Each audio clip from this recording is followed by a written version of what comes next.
This video is going to describe the beginnings of the Industrial Revolution.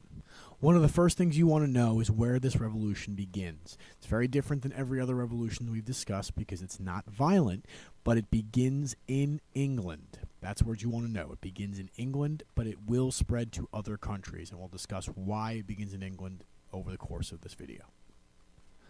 The first thing about the Industrial Revolution is its definition. Or what it does. It greatly increases the output of machine-made goods. It begins in England in the middle of the 1700s, and it was a new way of working. Rather than work with your hands, you worked with machines. This will make things easier to make. You can make them faster, and you can make more of them, which will drive down the price, which should help everyone. It starts in the agricultural revolution.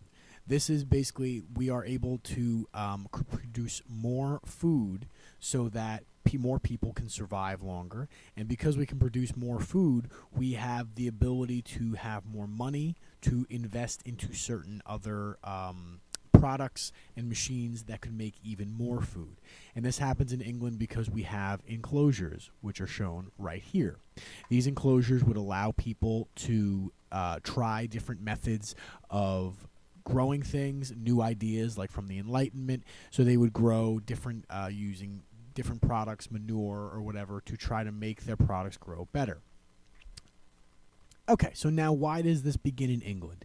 Industrialization is the move towards machine-produced goods. Again, we're trying to use machines.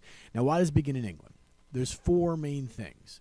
Number one, Britain has natural resources. They have coal, iron, rivers, and harbors. Coal and rivers will allow them to make energy. They will burn coal to produce energy, and they will use rivers to do hydroelectric power. The iron will allow them to build the machines they need so that they can produce these goods, and then the harbors would allow them to get their goods out and trade with other countries. Britain's economy is expanding, which allows people to invest their money. They would use a new form of economics called capitalism, where you use money or capital to invest into other companies, hoping that when the companies produce whatever product they make, they would make more money so that your money would make money for you. Capitalism is the idea of making money or using money to make money. Britain has the three main factors of production that somebody needs. Number one would be land. They have land to produce either the factories or to farm. They have the labor or the workers. These are the people who are obviously going to be doing the work. They need these people to work the machines or to work on their farm.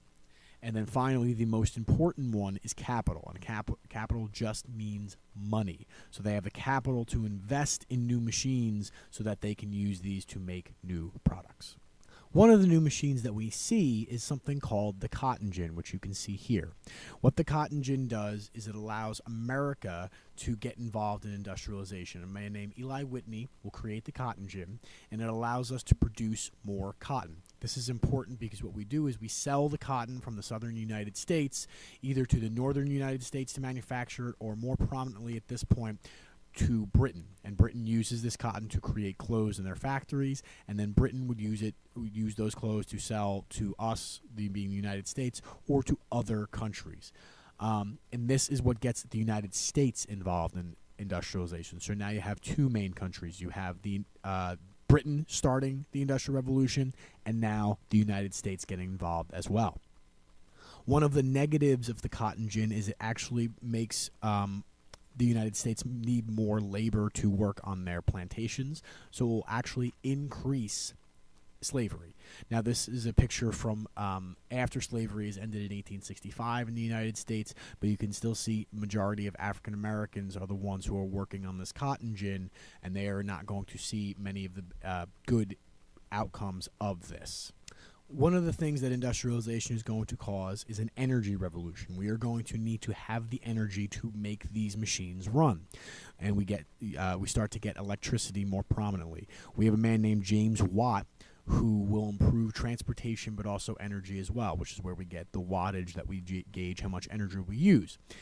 He wanted to create a cheap energy source and he will create the steam engine, which will use coal to be burned to produce steam in order to make a system run. What's interesting is this is a good example of how capitalism works. Watt comes up with the idea, but he needs money to make his idea work. So he asks a man named Matthew Bolton to pay his way. And Bolton is an entrepreneur, which is someone who organizes, manages, or takes business risks by investing money, which is going to happen very often during the Industrial Revolution. We then have someone who takes the idea of the steam engine and puts it onto a boat. We get the steamboat from Robert Fulton in 1807. And he will kind of force England to improve their system of canals and rivers and make them safe for these steamboats because it's a great, cheap way for people to use transportation. One downside of this you can see this is being used in the United States. Steamboats are burning coal, so they produce a lot of air pollution, which obviously is affecting us today. One other area where steam power is used is on locomotives or trains. And this man, Richard Trevithick, built the first steam-driven locomotive, which allows railroads to start being produced, which will have a major effect in London, England, as well as the United States. The birth of railroads will also revolutionize England and the United States in terms of it will create more jobs because people need to maintain or work on the train. It will allow people to move to cities from the rural areas that they are no longer having enough jobs with growing crops because we've made it easier so people don't have you don't need as many people to grow as many crops. So people move to cities to start working in these factories, and trains allow them to do that. It's cheap transportation, and it will start urbanization, or the fact that people start moving to cities. And that is the birth of the Industrial Revolution.